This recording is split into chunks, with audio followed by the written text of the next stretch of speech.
Yeah.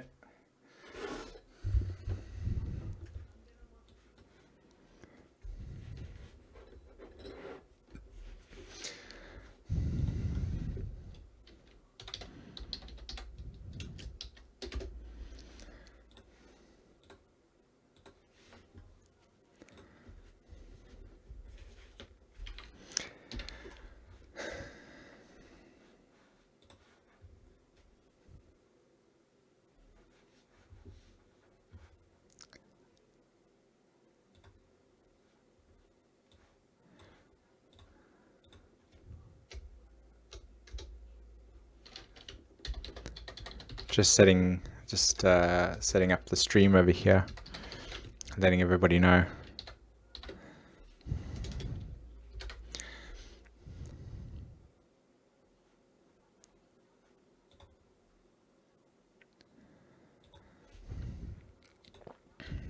A little bit of a delay. That's probably because the PC is deciding to do some maintenance. There we go. Stop that. 8 people watching. Oh wow. Okay. Hey everybody. Hope you are good. This is going to be an exciting. Ryan. Happy face emoticon.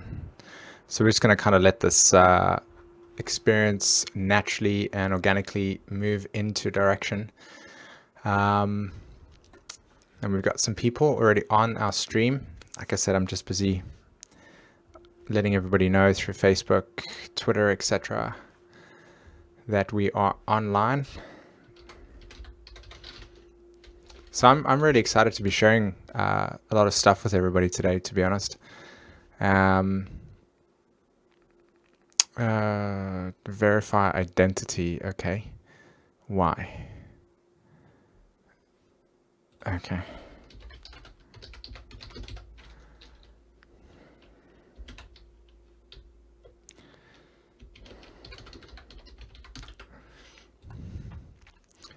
So stay tuned, guys. I am setting up this stream for us.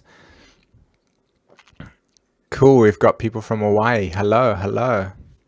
Thanks for joining me today, everyone. While I'm setting up the stream and just kind of getting everybody's attention, yes, we are live. If you have any questions for me relating astrologically speaking, just fire away in the chat, and I will answer to the best of my capacity while I'm busy letting everybody know what is going down today. I'm in a really good mood. I've been doing some really, really decent energetic clearing of karma and stuff like that. So I'm feeling really revived and full of inspiration. And today I want to share with you a message that I feel will help every one of us really get in touch with realness, and in particular the realness around letting go. Okay, we get this term and this phrase spoken about quite a lot in the world that we live in, that is called healing, etc. And I feel like we need to have a biological reference of how this works, and maybe today's information will help you in some way, shape, or form, and maybe it is new to you. I don't really know. I suspect it would be new to you because it was definitely in some way, shape, or form insightful for myself. Cool. Hello, everyone. Okay, so let's have a look. We've got that out there.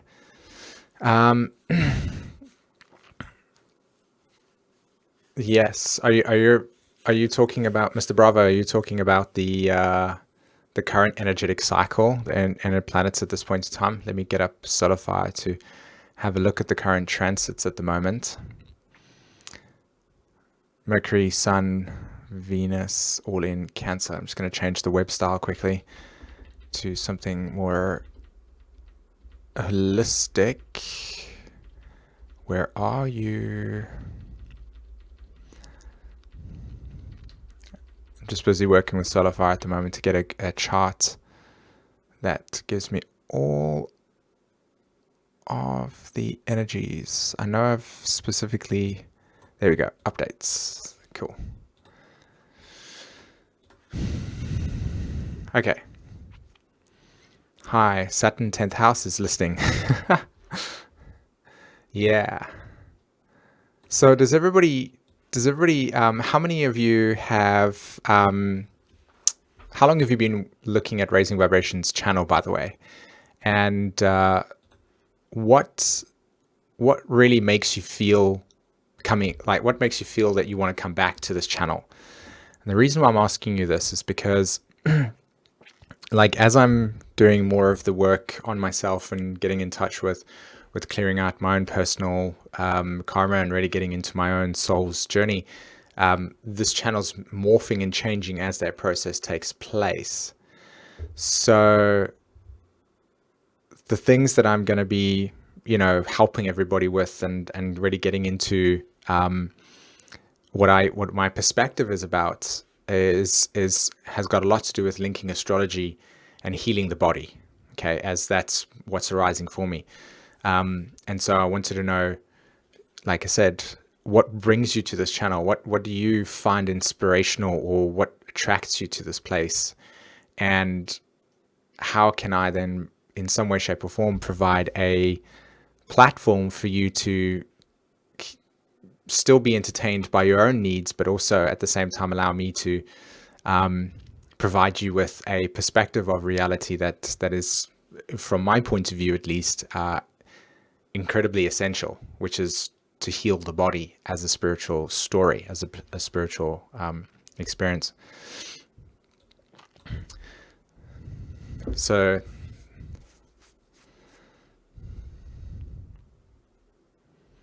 right, okay, Saturn and Scorpio. So Saturn and Scorpio definitely represent that.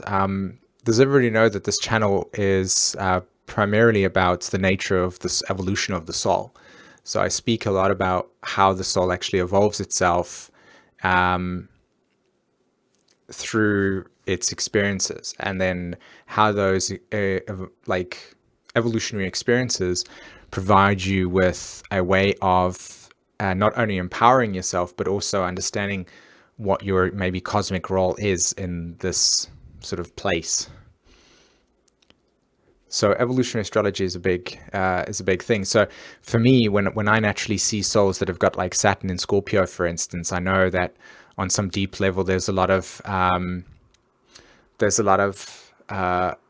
emotional frozenness, and sometimes the consciousness of your soul is in a state of life or death. Not always the case, but with Saturn in Scorpio, there's always underlying fears around feeling as if you have to develop a relationship with your psyche that is about empowerment from the inside out.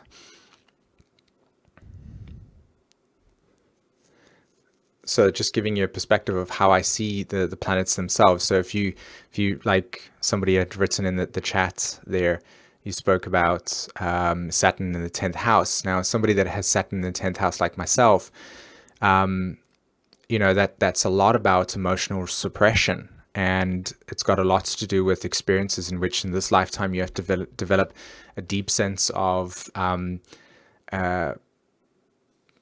protection around your emotions, and not in a way where you protect them from bad experiences and don't allow them to come through, but developing what I would say is a thick skin, so that you don't take things personally in that experience, but also allow your emotions to be very fluid through your body.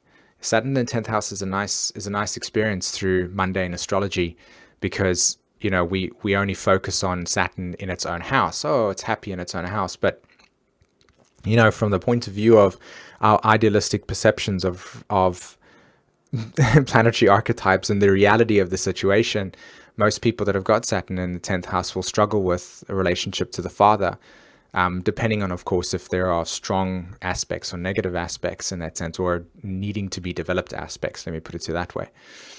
And there's a big difference, because one gives you true empowerment and the other one gives you a sense of relatability to keeping you detached from your pain.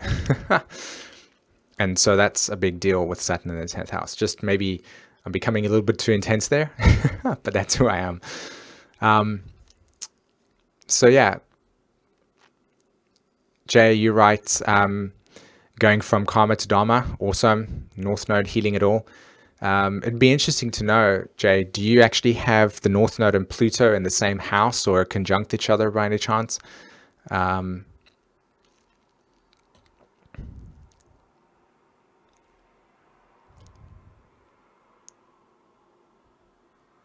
Yes, that's correct. Orion, yeah, that's an awesome analysis. That's the truth. It is. It's facial frozenness. Uh, and yeah, exactly. So I'm just busy looking at the chat at the moment, just getting everybody kind of interconnected in that sense. Pluto and North Node conjunct in 12th house Virgo. Oh, my intuition's on tonight, which is amazing. So in that particular instance, so you have again the Pluto and that's in the 12th house. And then of course Pluto's and then the North Node is conjunct that. Now that the reason why I brought that up is because that's actually a different story in comparison to what other let me put it to you this way. If the North Node is conjunct Pluto, then the typical descriptions of what the North Node represents is not actually what you should be integrating into your life.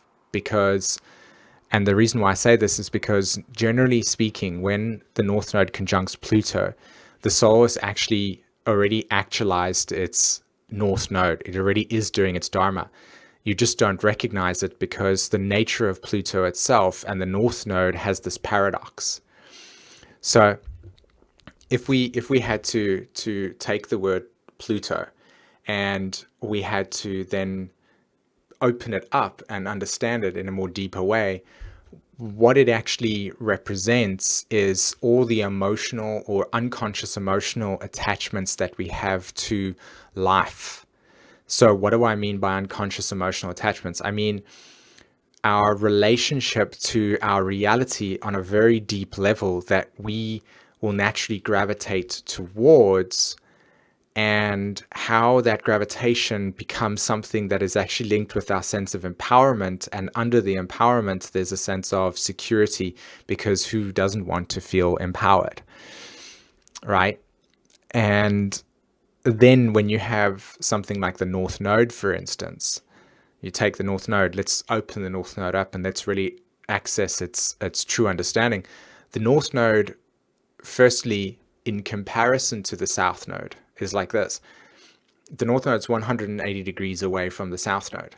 Now, in modern astrology, the South Node, or old astrology, let's put it to you that way, the South Node will represent dynamics of the past, and North Node will represent the Dharma. And that we're supposed to move away from the North Node. Now, in human form, we divide stuff because we experience the relationship of light and dark. So it's natural for us to see that the North and South Node as separate entities, but they're not actually. But we do need to divide them in order to kind of like contrast the two experiences for the left brain to understand what's going on. But in the actual essence, there is no division.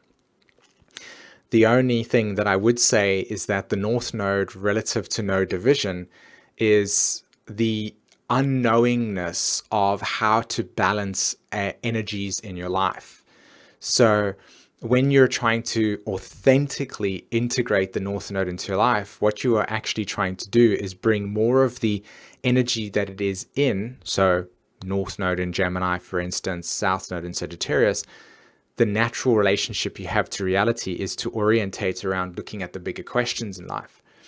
And then the North Node says it's essential that part of the bigger questions is to ask the smaller questions. So the smaller questions is Gemini and the larger questions in Sag, and that creates the natural balance within consciousness. So when you take the North Node into your chart and it's conjunct Pluto, then you're actually looking at the unresolved emotional empowerment journey of the past, and then the continuation of that process going forward. meaning that the likelihood of you actually knowing what your empowerment process is in its entirety is going to be very difficult, because there's the element of not knowing what empowerment is, and that's what you're developing. So it's like actually going along the same road consistently, and always bringing new empowering experiences to yourself, but under the experience of I'm not empowered. Just to kind of like add that really what I feel is necessary depth to understanding North Node conjunct Pluto, and in particular when you have the North Node in the same house as Pluto. Okay.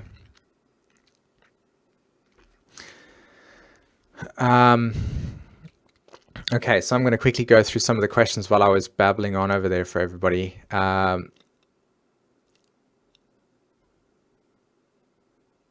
Okay. Saturn squaring my Pluto for the second time right now. So Saturn square Pluto. Now, Jamie, when you're dealing, and for everybody for that matter, when you're dealing with Saturn squaring Pluto, again, it's really essential that you understand the archetypal structures that are playing out in your life. When you look at Saturn, you must understand that Saturn represents your emotional growth, okay, your emotional maturity. And the reason why that's the case is because in your day-to-day living experience, you are consistently moving through routines, habitual pattern or behavior, and you're exposing yourself to things in which you usually on a day-to-day basis are resonating with. Now, because we live in a very masculine-based world, our tendency to not be centered within ourselves, to understand what we feel, is very limited. So we bypass a lot of the emotions that we experience during a day, and we kind of just like, have certain reactions to big experiences and not really know what's happening on the smaller ones. And so that emotional integration is what Saturn is about. Like, how are you actually responding to your reality in its most truest form? Like, what's actually in front of you versus what you would want to be there based on your unresolved emotional pain regarding situations and circumstances from your life. Like, what is your life like? Like, here's your dreams, here's reality, they're not matching, and so therefore, like, Saturn dreams. So what Saturn will do when it starts to square Pluto is that you'll actually be coming into deep confrontation around some really heavy stuff in your life, where the emotional reality that you have attached yourself to that is no longer supporting your evolution, Pluto, is becoming very real for you right now, Saturn. And it's a very difficult time because, as I said before, masculine energy represents going forward. I must just do. Whereas this is a time of actually getting in touch with your feelings in a deep way and understanding that what is up for you right now is a metamorphosis of what you think is important for yourself and what is not. Okay? So, Summershine asks, what's your take on the North Node, Jupiter and Venus all conjunction Scorpio in the 8th house? Holistically speaking, it's a very difficult question to answer, without having to know what's everything else going in your chart. But I would say to you that if the North Node is conjunct Jupiter and Venus in Scorpio, what you're dealing with here is a soul that is needing to purify its relationship to itself, Venus, relative to what it believes, Jupiter. And there is a need for deep psychological analysis, Scorpio. And this is a very big time for you, because in this lifetime, you hold the potential of metamorphosizing what your beliefs are and how you value those belief systems. Okay. So let's have a look. What else have we got here? Saturn in Gemini in the 10th house, Saturn square Neptune, Saturn square Mercury. That's a big deal. When Saturn's in the 10th house and it's obviously squaring Neptune, again, the nature of reality is Saturn. Neptune is saying, what are your dreams? And the square is illuminating this sense of like, what language do you use? This is an intuitive experience. So what language do you use to describe your reality? Are you somebody that's generally optimistic about things, or have you experienced quite a lot of overpowering experiences in your life, have developed a sense of that your language, monitor your language, is a lot more not optimistic, and you find yourself in futile states? So the question becomes, what type of language do you use to develop your dreams in your lifetime? Okay.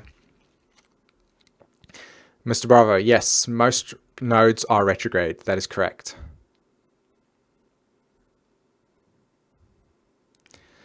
So strictly, you write, your moon is in Capricorn. Would Saturn transits affect me emotionally in a negative way? Now, before I get into that question over there, I think it's essential for us to really define the nature of negative and kind of strip away some of the perceptions that negativity has.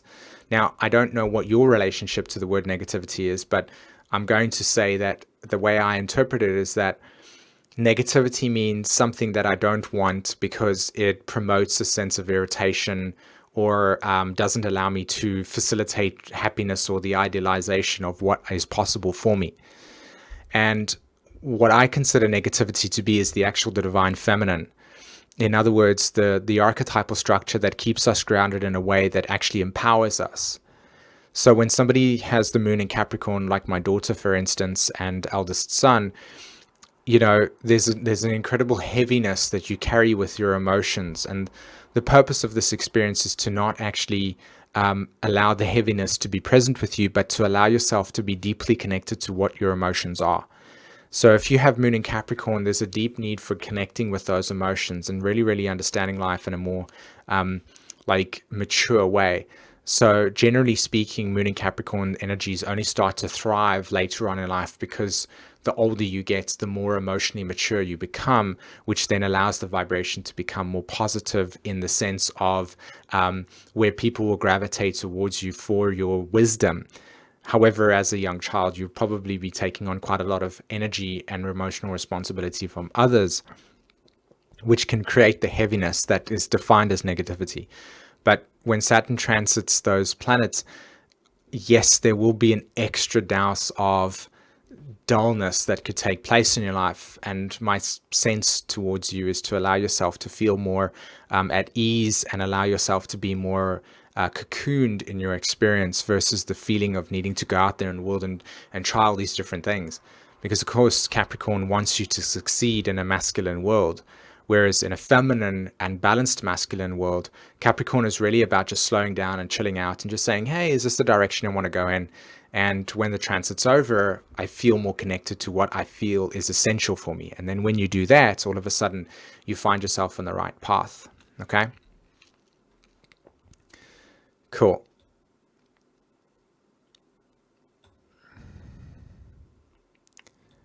So we've got loads and loads of people at the moment in time. I keep reaching for some water over there, which I don't have.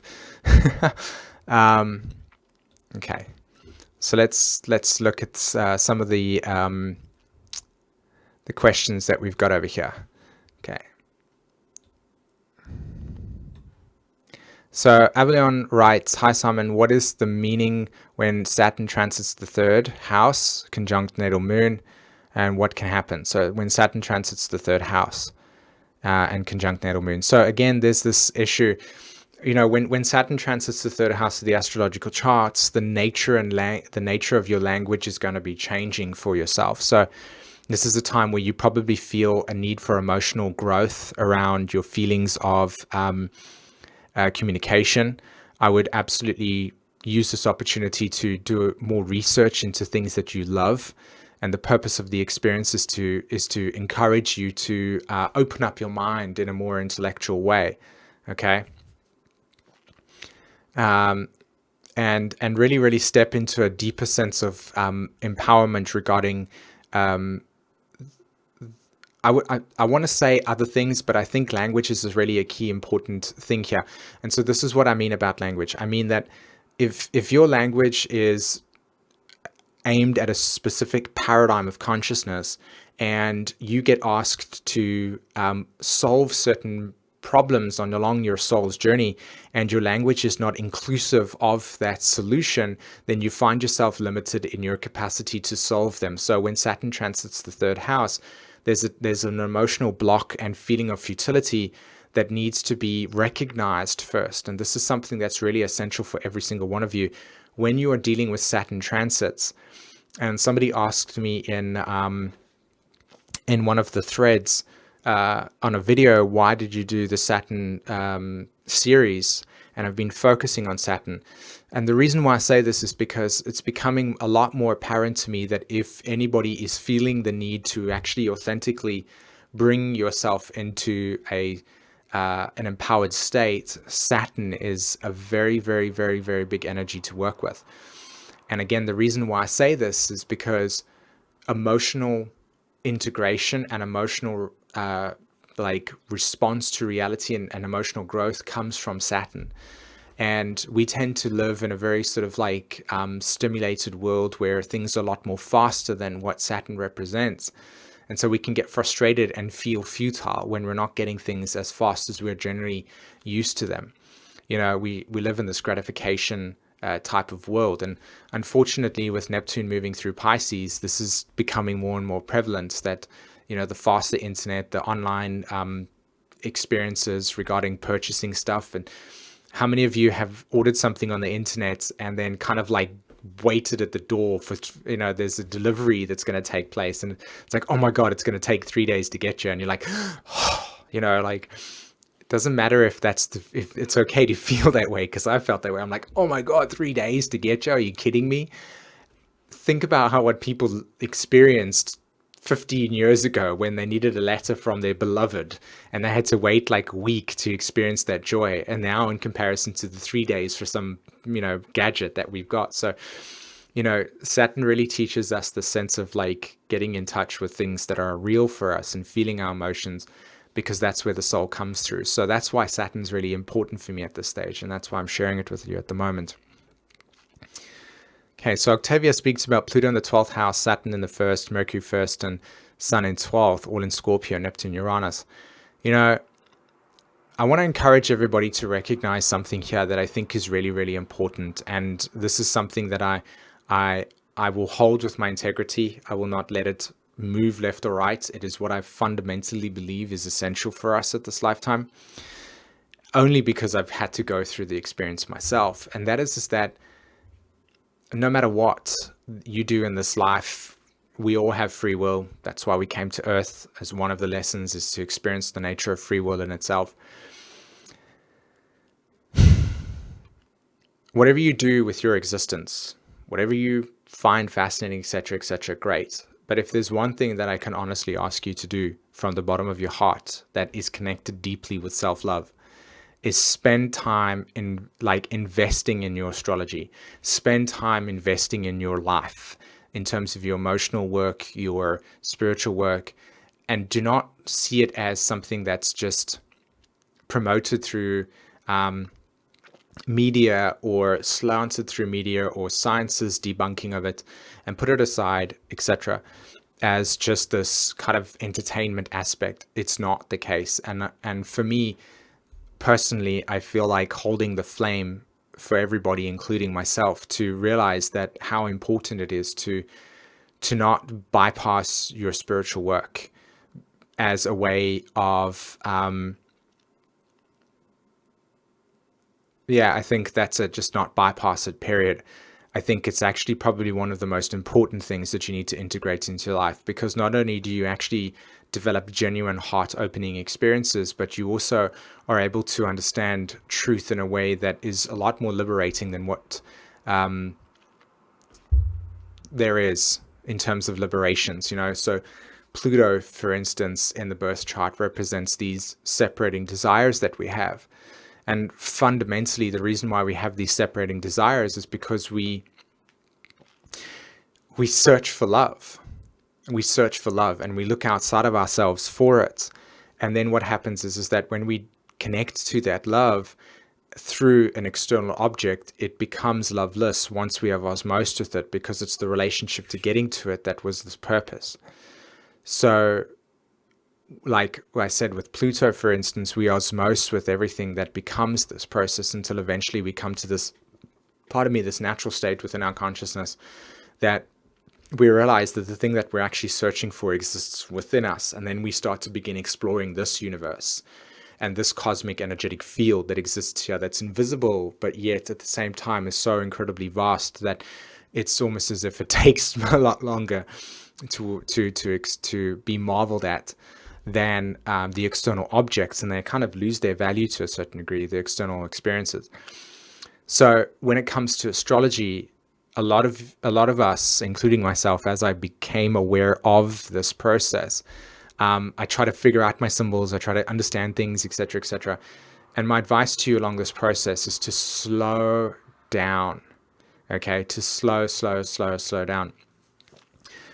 What I've done is I've looked at the way that we try to investigate our symbols, okay? Now, I have a very strong pet peeve and irritation and fundamental towards astrology that kind of helps us become inflated around a sense of personality description. So for instance, everybody has Pluto in the 12th house or Saturn in the first house as an example, all right? And we go and read about Saturn in the first house, and it gives us all these fantastic like personality traits. And it's like, okay, yeah, I resonate with that. And maybe a part of that process is fundamentally getting in touch with a deeper connection to the unified field. Okay, fantastic. But then at some point, it just becomes this limbo thing where we get stuck going, that's who I am, that's who I am. But what do I do with it? Okay.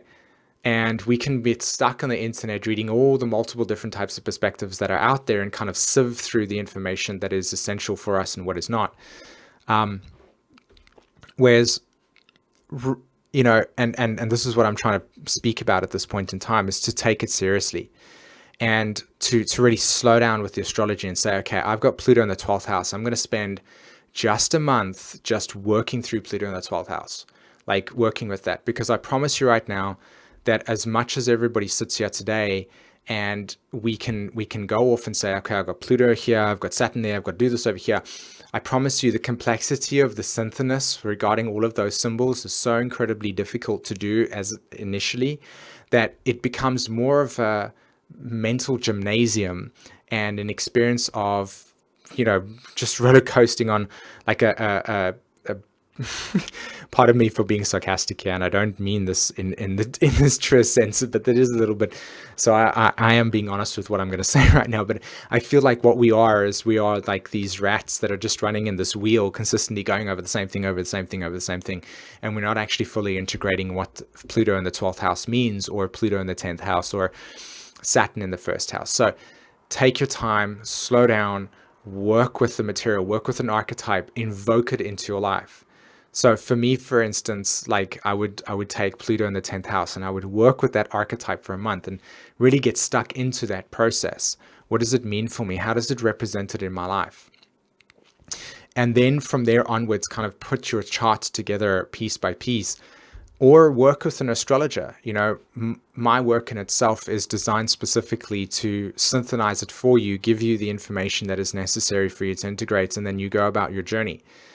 And it's important, invest in yourself, invest in your evolution, invest in your spiritual work in a way that is a lot more authentic than idealizing the next TV screen that's about to come out, or the next iPhone that's about to come out, or the next car that's about to come out, because we look after all of our telephones. How many of you don't have got like a protection for your mobile telephone? And yet how many of you have a protection for your heart? That's what I mean about this experience. We don't tend to spend that time in there. Now, most of you that are watching this video and are part of this program, this live stream in itself, are doing that because you care. And all I'm saying is that let's take it to the next level. And let's say now, because we care, we actually value it as something even more than what society tells us that is important to value. Okay.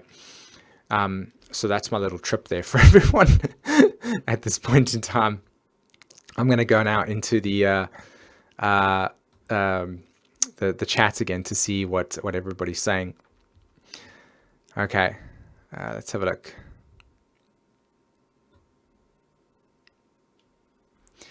You know, Orion, when you talk about Saturn in the second house in terms of financial issues, Saturn in the second house actually asks for emotional integration and emotional maturity around what do you see as abundant.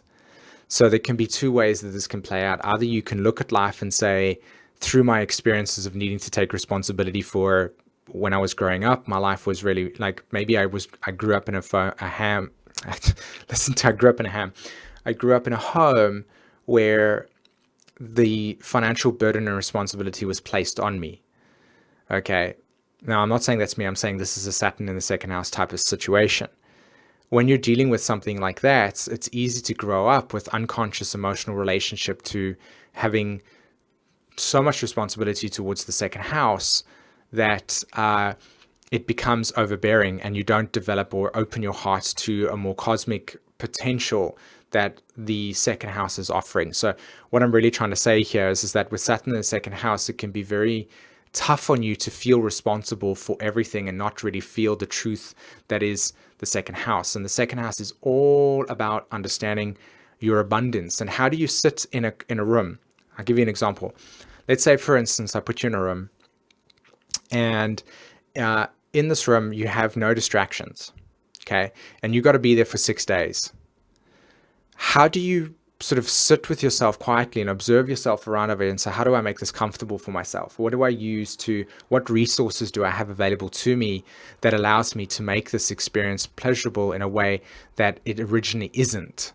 And so that would be like a Saturn in the second house experience. Like, how do I really get in touch with my resources, and how do I grow emotionally by understanding the laws that finances work, and how does natural abundance and sharing manifest itself? How do I trust the universe to bring me things in a way that will always consistently make me feel like I know that my needs are being met? As an example, these are classic cases with the second house stuff. Okay, so Elaine writes, does transit Neptune on Saturn help me to let go more and come more through with my emotions? Yes, absolutely. Although I would say to you, with Saturn when Saturn on Neptune in itself, be careful of being the savior in a way for other people, taking on responsibility for other people's inability to be responsible, and then hiding it with quick forgiveness, as an example. Okay. Cool. Yeah, exactly. Okay. So, okay. Hi, Simon. How do I figure out what is making me sick or keeping me sick in my birth chart? That's a really, really, really broad question, to be honest. And I would probably have to look at your astrology charts in a way and get in touch with where your unresolved emotions are coming from. The body will always represent things within itself regarding stuff that has happened to you, either from past lifetimes or in this lifetime.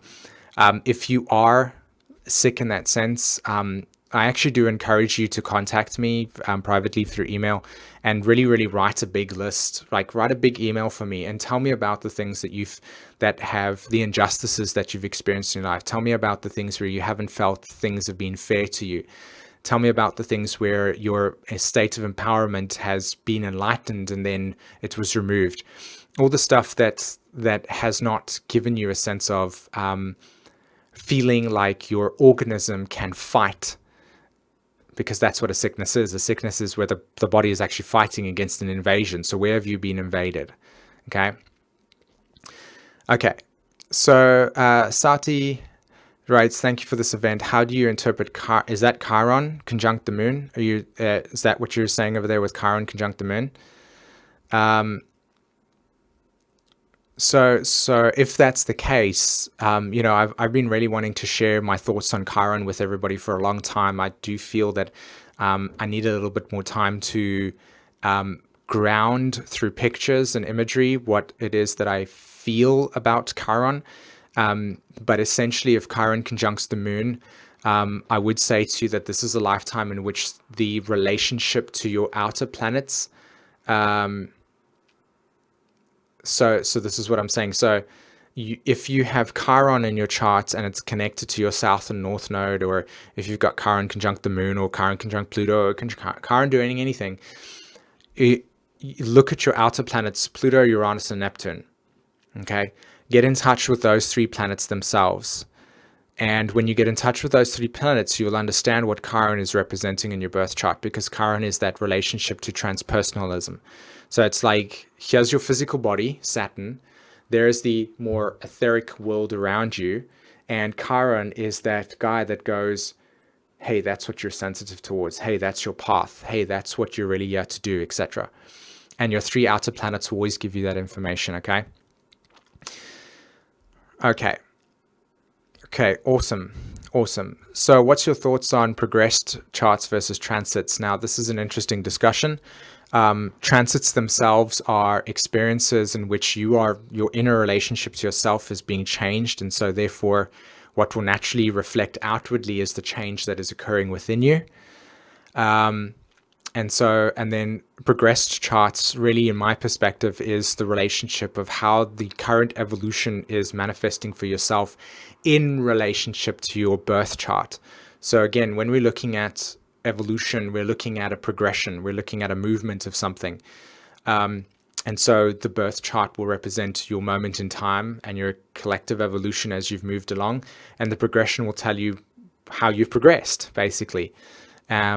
Progressed moons are really important to look at, in my opinion, simply because it speaks about the way that you are developing on a moment-to-moment basis and what you're dealing with on a moment-to-moment basis as well. Okay. So I spoke about today as being a discussion regarding letting go and questions and answers. And so what I want to do for everybody at the moment is actually share with you a little bit about the nature of letting go. So just give me a moment over here to kind of get a little bit in touch with information. Okay. So this is a very receptive experience. I want to kind of open up my consciousness in a way that is going to allow you to understand the nature of what I'm talking about here. It is a very vast piece of information. Many of you might know what it is that I'm talking about, and some of you might not. But what I want to discuss today is clarification on how you can, in real life, not just imagined states, actually let go of experiences in yourself that allow you to not only metamorphosize your emotional relationship to reality, but also know how this is operating on a more biological state, okay?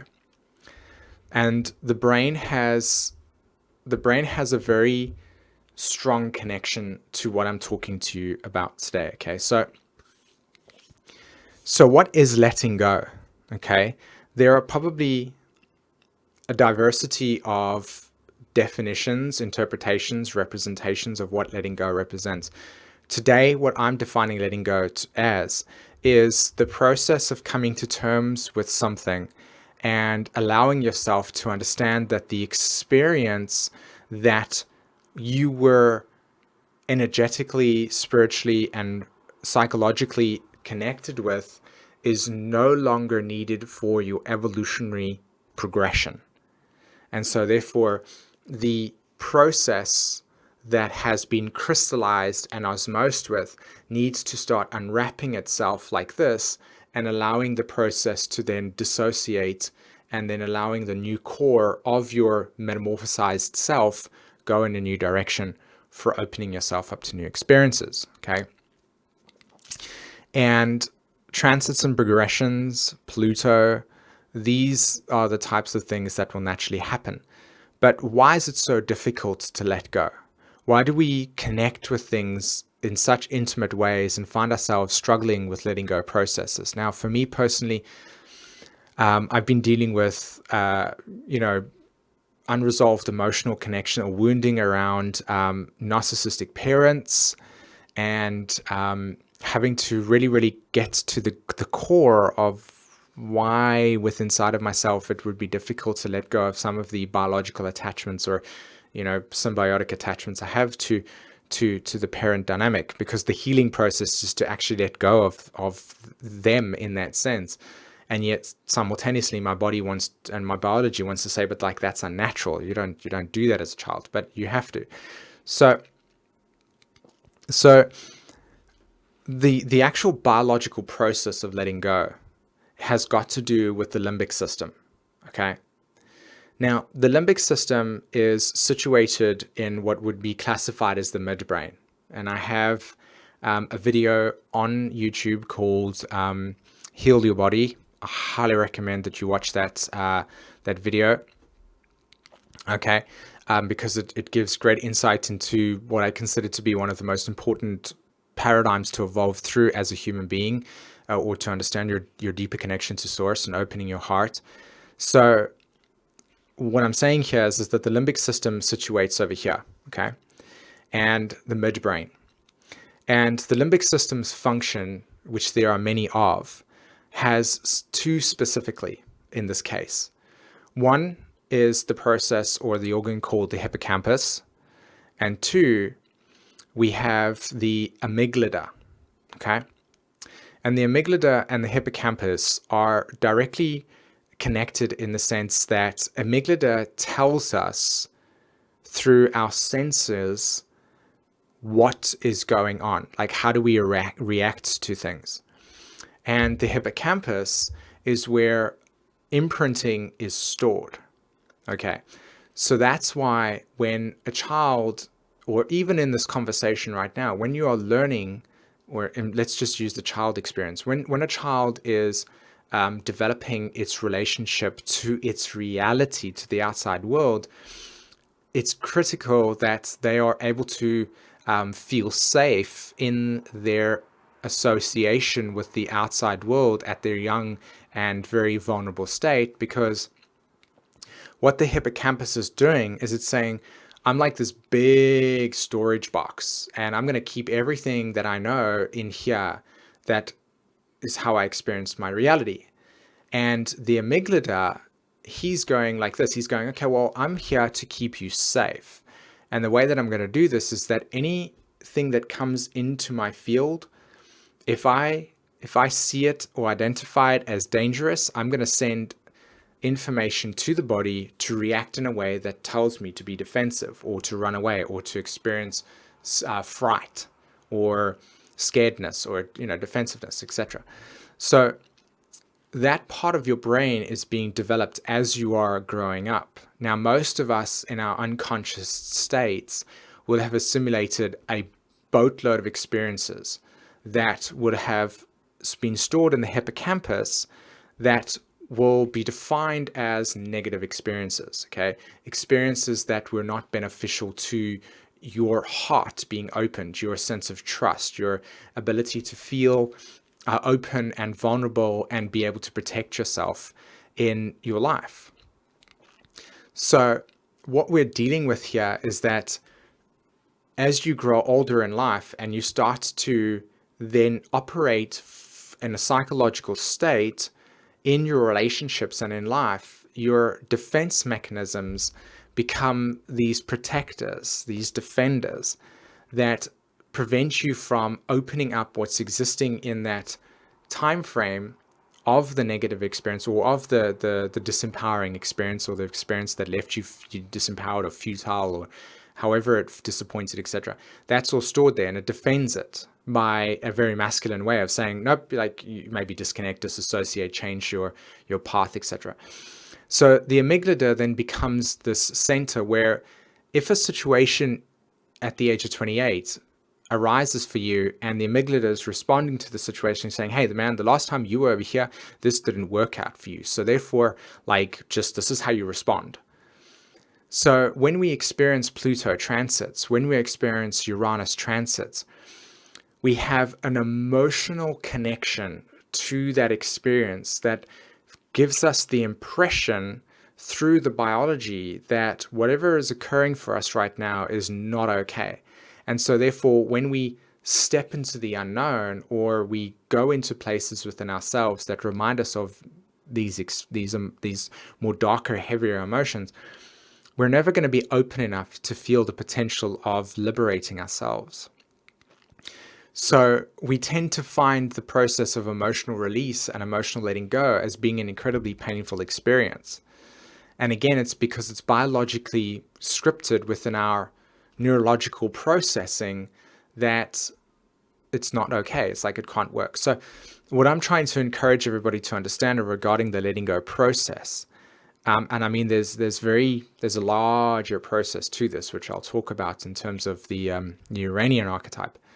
But what I'm saying here is that we have emotional safety that is connected with something that makes us feel centered and grounded.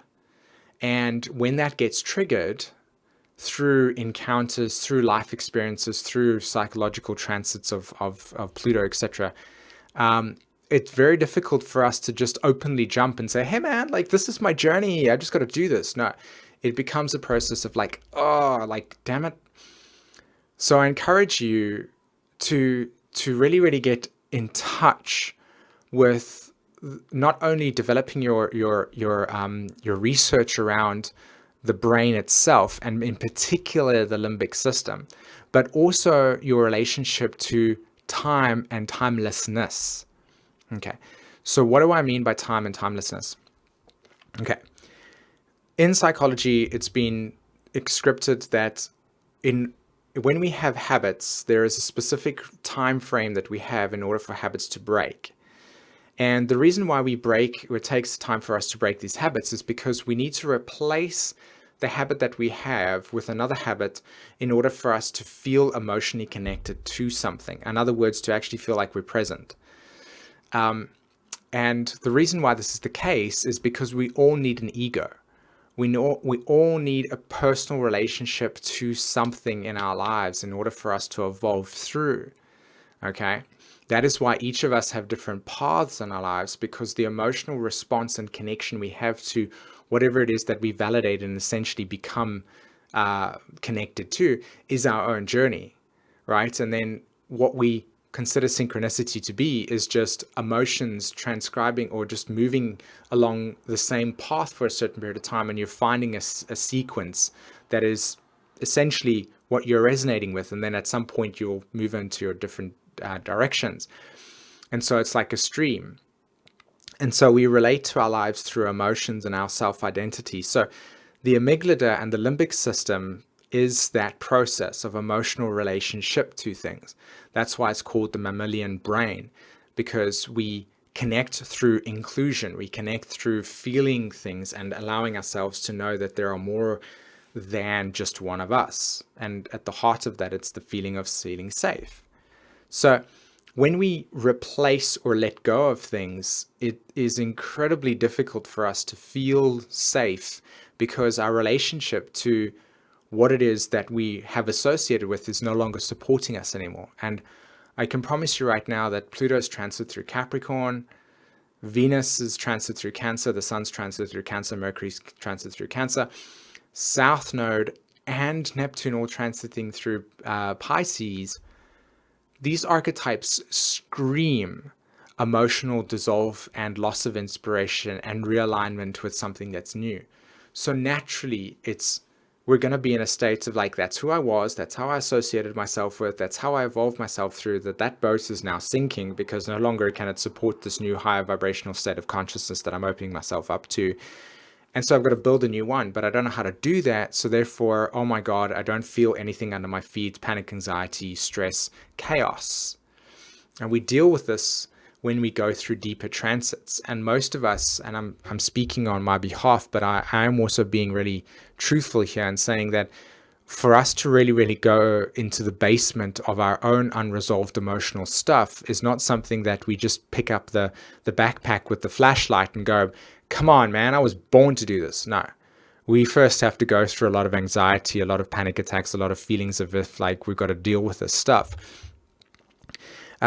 Which is why most of us don't actually have onyx, the gem within us all the time, because it's not bringing to the surface these deeper, more Plutonian experiences.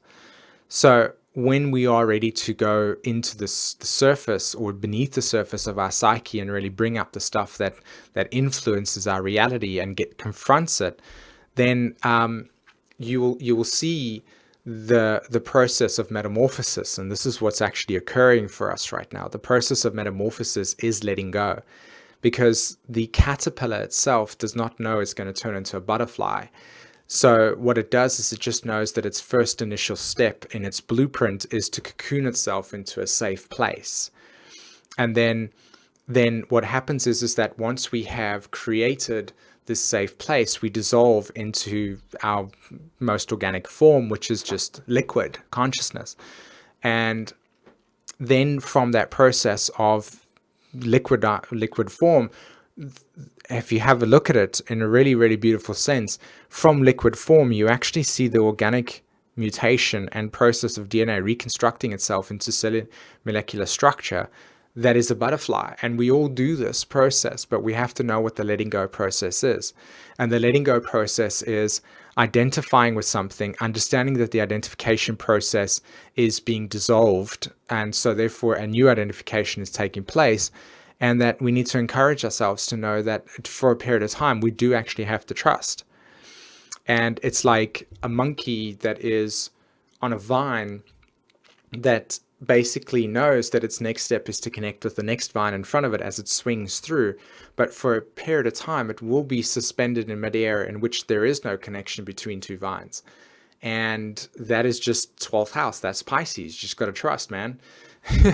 But authentically know that at some point you will actually connect with that vine again, and there will be a new sense of self-identity that makes you feel like you're relatable in that way.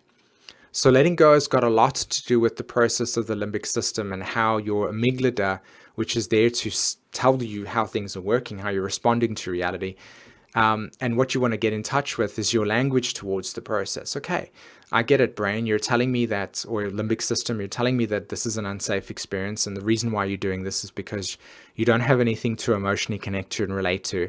I understand that that's tough in itself. Everything that I valued and identified with from a cerebral cortex perspective is no longer there anymore. It's lost its inspiration. It's lost its energetic vibration.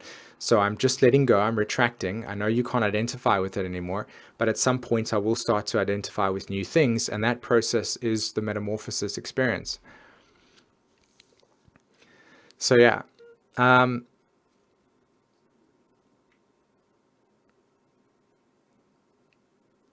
Right. So I'm looking at the chat again over here, and I'm just seeing Sun in the 4th house, Uranus in the 10th. This is very true for me. Yeah, Uranus opposed the Sun can be a difficult experience because you feel outwardly that other people's self-identities and creative self-actualization is there, and yet deep down inside, your feelings of emotional stability might not necessarily be consistently giving you that need for emotional integration for your dreams in that way. I'm also concerned with the idea of letting go of the wrong things and not knowing the difference, like boundaries. What do you think about something like that? You know, boundaries are very important, and there's one person that knows how important it is. It's a person like myself, because, you know, when my karma is that I carry with me through my upbringing that if we dissolve our boundaries between two people, then we feel the ultimate love. But really that comes down to a feeling of like, I don't really know what my personality is.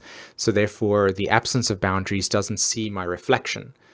And boundaries are really, really important actually when it comes to seeing yourself in relationship to others, so that you can then give yourself an ability to objectify what is good for you and what isn't good for you in that sense.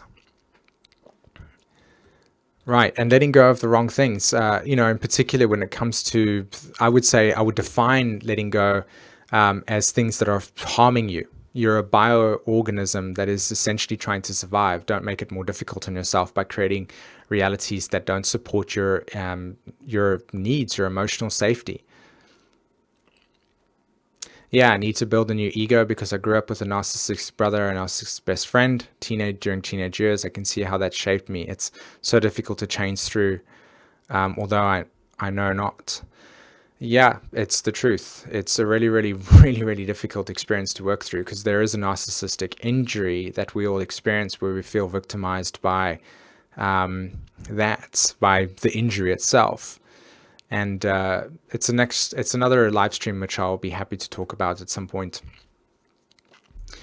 So let's see, what else is there? Anybody else got some questions in the chat just before we end our conversation today?